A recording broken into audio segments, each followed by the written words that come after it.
Malaysia itu yang lumayan, ini hal kecil sih, tapi menurut aku cukup beda sama di Indo ya. Pakai AC atau kipas. atau pakai kipas. Kayaknya emang kebiasaannya mereka culture-nya di sana kayak gitu. Tahu nggak apa yang sering aku lihat di Malaysia, tapi jarang aku lihat di Indonesia? Apa coba? Sometime I been in Malaysia, baru kali ini baru tahu.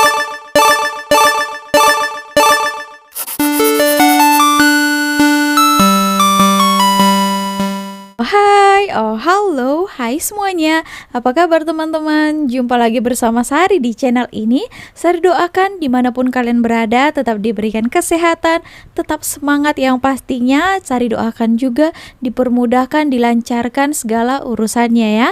Amin. Di sini ada cerita daripada seorang artis terkenal di Indonesia, dan sekarang ini setahu Sari dia sudah berkawin dengan orang Malaysia ya, yaitu kalian tahu tak namanya Pevita Pearce. Nah, beliau ini adalah seorang artis di sana ya, di Indonesia. Di sini ada satu yang dia katakan beza di Malaysia dan di Indonesia. Di sini walaupun sudah sejuk, sudah pakai aircon, tapi masih pakai kipas. Nah, kipasnya di Malaysia ini pun unik ya teman-teman. Kira bagaimana dikatakannya gitu ya, perbezaan kehidupan ya di kedua negara ini. Seperti apa? Di Malaysia itu yang lumayan, ini hal kecil sih, tapi menurut aku cukup beda sama di Indo ya. Di Malaysia itu banyak tempat yang dia udah pakai banyak AC, terus pakai kipas angin juga. Oh gitu. Iya betul. Kalau misalnya di Indo tuh aku sering ngelihatnya, experience pribadi aku ya, tempatnya itu antara pakai AC atau pakai kipas. Ya nggak sih? Iya. Iya kan? Iya. Nah di Malaysia, di KL banyak tempat tuh yang dia udah ada AC, misalkan AC kaset kotak, dan di bawah AC itu tuh kipas. Oh. Gitu. Kenapa? Karena begitu panasnya gitu. Kayaknya emang kebiasaannya mereka culture-nya di sana kayak gitu. Nah jadi di rumah kalau misalkan malam tidur, kadang tuh kalau suamiku tidur tuh harus pakai AC dan pakai kipas. Beberapa. Betul. Sedangkan aku kalau misalnya kena kipas angin tuh masuk angin. Iya. Wah, itu benar banget sih. Katanya tadi kebiasaannya ya, memang bukan sebabkan panas ya. Saya pun seperti itu ya korang. Nah, sudah pakai aircon, dihidupkan lagi kipasnya. Kira-kira kenapa gitu ya? Yang dikatakan Pevita ini ya, kalau pakai aircon AC saja kan. Kalau kipas saja. Nah, di sini juga membezakannya. Kalau di Malaysia itu kipasnya itu agak lain ya, Sari lihat ya. Kalau di Malaysia itu kebiasaannya banyak rumah-rumah yang pakai kipas yang di atas. Gitu, yang pusing-pusing di atas. Nah, kalau di Indonesia, di tempat Sari lah ya, itu tak begitu ramai yang memakai itu. Nah, kebanyakan yang kipas yang jalan itu macam itu. Tapi bukan semua ya, ada juga. Tapi kebanyakannya. Kalau di Malaysia ini, satu rumah ya kipas. Misalnya kalau macam Sari ya, dekat ruang tetamu itu ada kipas yang pusing-pusing di atas itu. Kalau nanti dekat ruang makan ada juga itu kipas. Dekat bilik pun ada juga kipas. Satu rumah boleh berapa? 3 kipas ya. Tapi kalau di Indonesia memang lebih kebanyakan yang saya jumpai, dan banyak sekali lah ya saya rasakan itu kipas duduk namanya. Oke, apakah korang macam itu juga? Nah, itu Sari pernah lihat juga ya dekat masjid. Ini orang Indonesia terkejut ya. Dia tengok, wah, padahal sudah sejuk pakai aircon, tapi kenapa masih pakai kipas ya? Kita tonton lagi video selanjutnya. Aduh, Malaysia panas banget guys. Oke, jadi ini aku mau pergi Jumatan di pusat Islam di kampus aku guys. Suhunya di sini kata di Google 32, tapi rasanya seperti 40 derajat guys. Pusat Islam sekarang dengan panas, asramaku tuh jauh banget guys. Oh ya, BTW pusat Islam tuh masjid ya guys ya. Dan yang unik Jumatan di sini nih guys, kita disediain minuman untuk menyembuhkan dahaga dari panasnya sinar matahari di sini guys. Dan tahu nggak sih guys, masjid di sini sangat mendukung cuaca panas. Sumpah ini aku shock dikit lah guys ya, nggak apa-apa ya, maaf ya. Karena di sini baru aku lihat masjid sebanyak ini kipas anginnya guys. Jadi di setiap tiang ada tertempel 4 kipas angin. Lanjut lagi di depan ada 2 AC, di belakang ada kipas angin banyak banget. Ditambah lagi kipas angin berdiri depan jamaah yang lagi sholat. Aku hitung-hitung nggak bisa guys, banyak banget. Ditambah kipas angin 4 di depan imam guys. Dan ada 1 kipas angin yang bikin aku salpok, yaitu ini. Kipas angin baling-baling helikopter, gede banget ini. Jadi benar-benar berikan kesan kenyamanan dan memberikan rasa sejuk para jamaah yang lagi sholat guys. Dan ini aku udah pulang guys, selalu pakai payung ya kalau kemana-mana, sumpah ini panas banget. Tahu nggak apa yang sering aku lihat di Malaysia tapi jarang aku lihat di Indonesia? Apa coba? Apa tuh? Kipas. Iya, itu. Ini di kamar aku ada, di kamar teman aku ada juga. Terus di luar di ruang tamu ada juga nih kipas yang nempel di atas, di tembok atas gitu. Di apartemen aku yang dulu juga gitu, di kamar aku ada, di 2 kamar lainnya ada, di ruang tamu juga ada. Di Indonesia juga ada sih yang pakai, tapi jarang. Biasanya tuh pakainya pakai kipas yang berdiri gitu loh. Menurut aku ini unik aja, soalnya kayak ini menurut aku sesuatu yang jarang aku lihat gitu pas lagi di Indonesia. Oke, nah gitu ya teman-teman, memang jarang, bukan tak ada ya, ada juga ya. Tapi kalau menurut Sari ya, ini menurut Sari, kalau kalian macam mana ya, lebih sejuk pakai kipas ceiling ya, daripada kipas yang berdiri ataupun duduk itu? Betul tak? Kalian ada rasa macam tuh tak? Itu ya, disebabkan saya pun ada pakai kan, kalau kipas yang macam ini biasanya itu dekat luar kan. Saya rasa lebih sejuk lah gunakan kipas yang di atas, kipas ceiling ini. Ada yang sama tak? Perasaan tak macam itu? Nah ini tadi auto terkejut ya orang Indonesia tuh melihat dekat masjid. Sari pun lihat, wow, banyak sangat ya, tapi sangat mendukung itu ya, apalagi cuaca yang panas dekat luar, tiba-tiba kita masuk ke suatu tempat atau tadi ke masjid itu kan suasana sejuk, wow. Tapi kenapa ya sudah guna aircon, guna kipas lagi? Mungkin mau bagi merata, boleh rasa macam itu ke. Wow, tadi Sari pun lihat dekat masjid itu ya, aircon pun ada, kipas paling besar pun ada.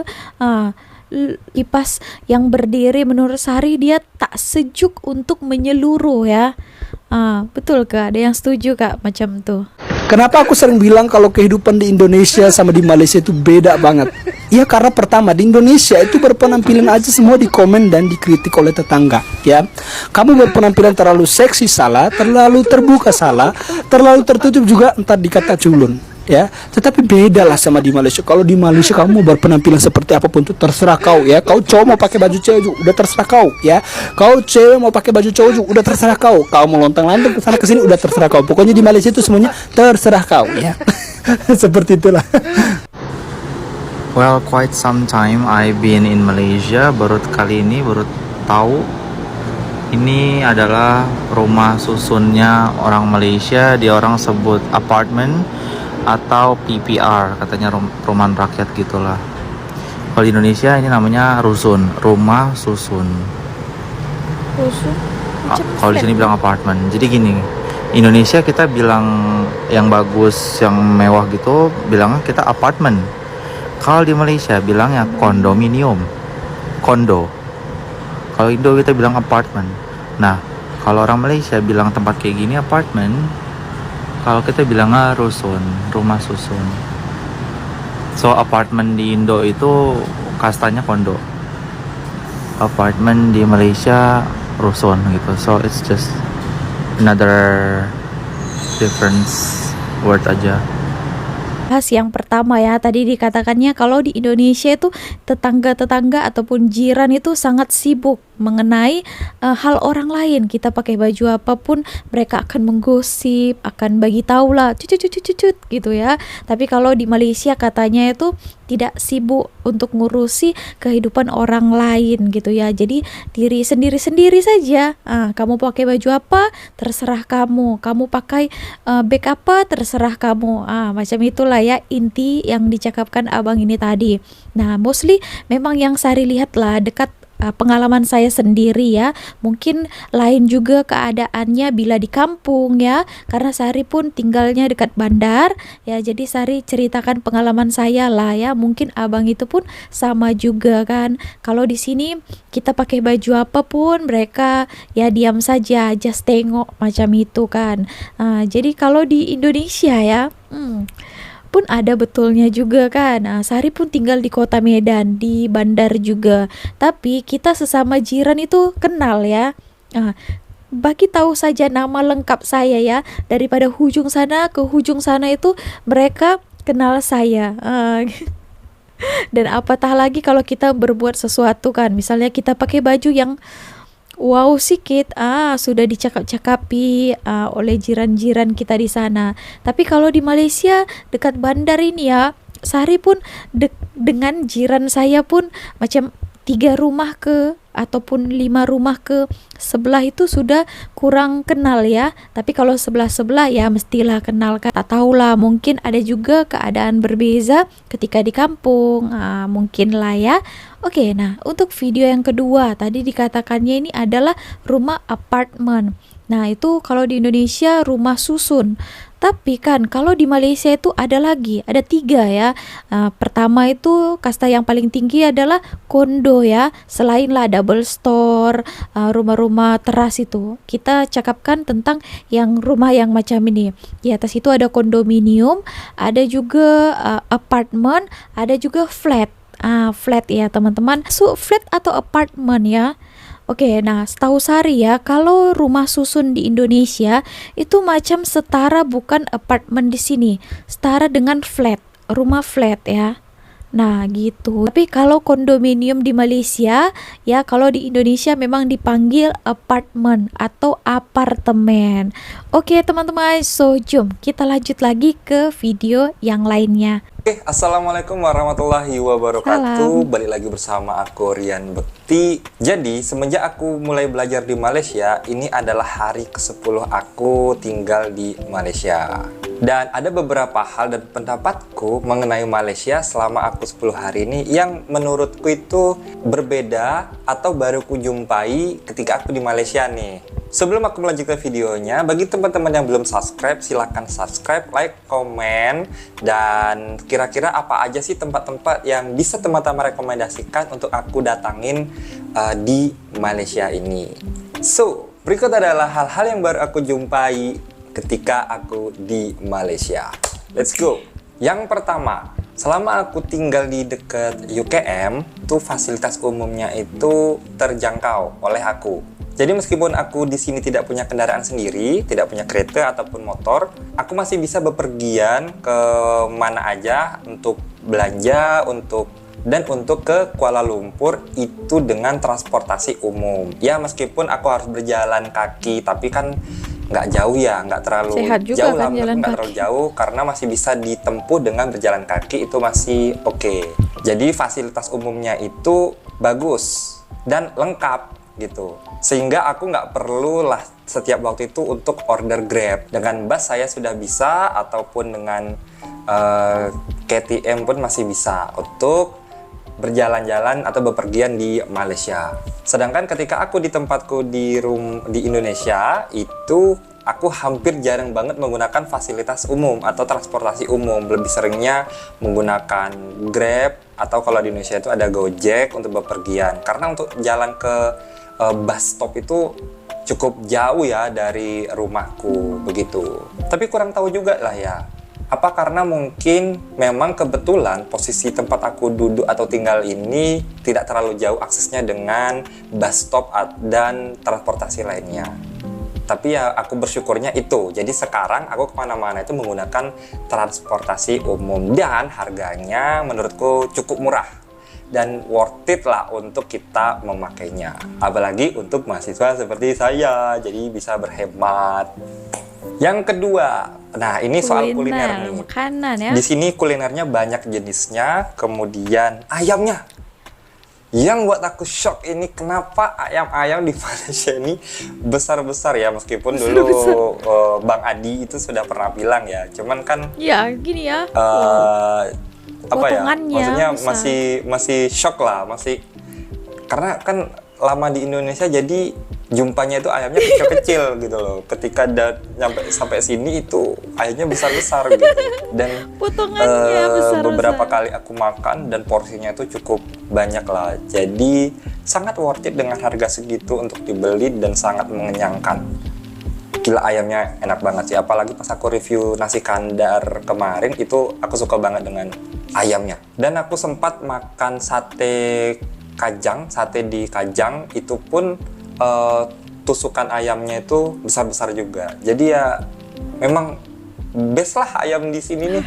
Ngomongin soal makan nih, jadi aku beberapa kali ke UKM itu aku pun makan di kantin atau tempat makan yang ada di dalam UKM. Dan beberapa tempat di UKM itu self service ya. Jadi selepas makan tuh sudu dan piringnya itu memang mesti kita antarlah ke tempat yang sudah disediakan.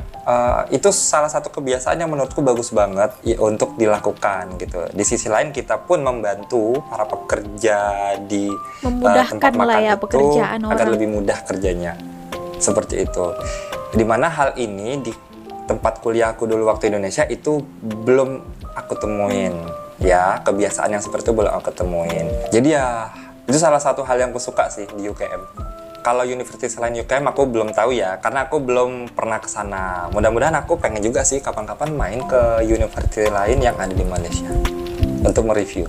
Yang ketiga, aku di sini cukup kaget dengan banyaknya lowongan atau pembukaan pendaftaran untuk part-time, untuk kerja part-time atau freelance. Sedangkan kalau di Indonesia, apalagi di tempatku, itu susah banget yang namanya cari kerja part-time, asli susah banget. Jadi ketika aku kesini itu karena banyaknya kedai atau tempat usaha atau bisnis yang membuka kerja part-time itu aku cukup shock sih. Karena kayak,